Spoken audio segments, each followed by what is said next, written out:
Well, this book that I'm holding is called Revolution in a Chinese Village, 10 Mile Inn. It was first published in 1959, and the author, Isabel Crook. This afternoon, I had tea with Isabel Crook and her son Michael Crook at their home in Beijing. How many sons do you have, Mum? No sons. Isabel, whose life has spanned over a century as an anthropologist and author of studies on China, has lived a remarkable life, matching her amazing age. How did her legendary life begin in China?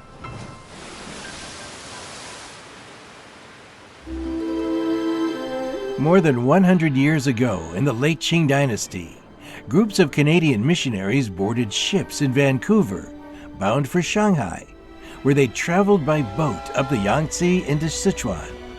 Isabel's father was one of them.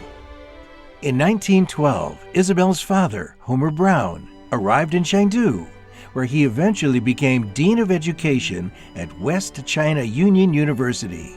He's a farm boy. They were very proud of being in the countryside.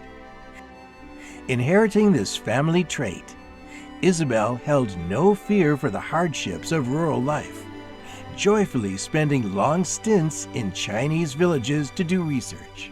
So my mother from a very early age got to see village life in China and the poverty, the incredible poverty. So after she came back in '38, she immediately decided to train herself into becoming an anthropologist. She went off to live in a Yi village.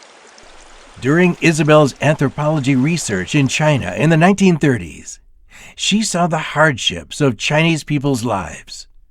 Isabel has been thinking of ways to help.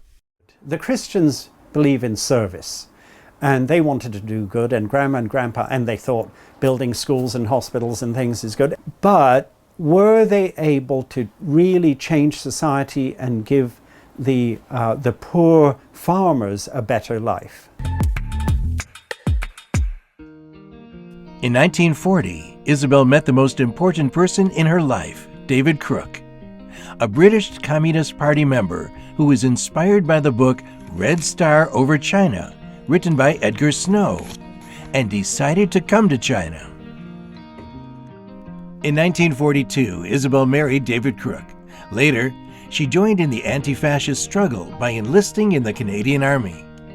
In 1947, Isabel and David sailed the oceans, crossing the blockade to enter China's liberated areas, ending up in the village of 10 Mile Inn, deep in the Taihang Mountains of southern Hebei. There, they made a detailed study of the entire land reform process that was launched by the Communist Party of China. They took their time. The thing to do was understand who holds the land, who are the different classes of people, and who's a tenant farmer, who are the poor farmers, who are the middle peasants or the rich farmers and the landlords. So how are you going to do this? Are you just going to take from the rich and give to the poor? But no, the rich have to live as well, so let's leave some land for the landlord and so on. So anyway, this slow process, which was also very democratic, because after a lot of discussions, it would gradually become clear to the villagers who are the people who care about their welfare and are smart enough to maybe win the respect of the villagers. Isabel and David lived with the poor villagers for more than half a year. They used not only their pens and typewriters, but their cameras, making detailed and complete records. Then the Farmers Association, they would elect leaders, and how they elected them, they didn't have ballots, most of them were illiterate, but they were given beans which they could put in jars. So the Chinese Communist method of mobilizing the people, engaging them in dialogue, and a participatory approach to doing the land reform. That was the secret of its success, I think.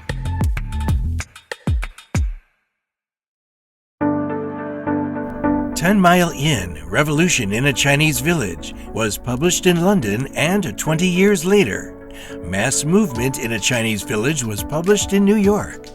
These two valuable works helped people in the West learn about China's land reform.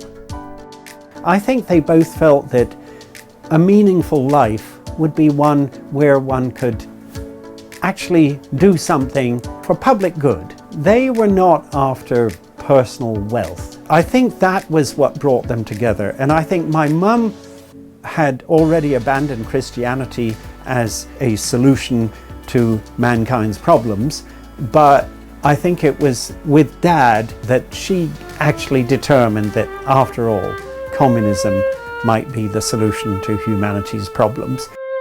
After their land reform study, they were invited by the CPC to stay and teach. Working together on the first English textbook in the new China, they helped train diplomats and English teachers, devoting themselves to the cause of education and China. David Crook died in China in 2000, and in 2019, Isabel Crook was awarded the Friendship Medal by the Chinese government. 他为人民谋幸福. But when you learned it, you say 他为人民谋生存。